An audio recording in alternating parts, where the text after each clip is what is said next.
পৃথিবীর দীর্ঘতম সমুদ্র সৈকত কক্সবাজারের লাবণী পয়েন্টে আমি অবস্থান করছি।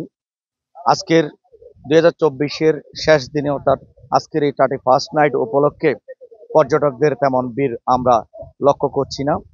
আমরা হোটেল মোটেল কর্তৃপক্ষের কাছে যেটি জানতে পেরেছি, 40 থেকে 50% হোটেল বুকিং হয়েছে।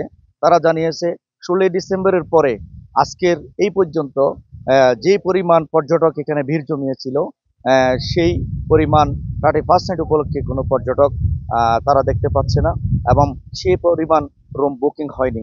প্রশাসন আমাদেরকে যেটি জানিয়েছে, তারা আজকের 31st নাইট উপলক্ষে প্রশাসনের জোর নজরদারি তারা রয়েছে, এবং তারা নিরাপত্তা বেষ্টনী তারা এখানে করে রেখেছেন। 3 স্তরের নিরাপত্তা বেষ্টনী এবং চেকপোস্ট সহ পর্যটক সহ স্থানীয়দের এই 31st নাইট উদযাপন উপলক্ষে তারা পর্যাপ্ত পরিমাণ নিরাপত্তা ব্যবস্থা রেখেছেন বলে আমাদেরকে জানিয়েছেন।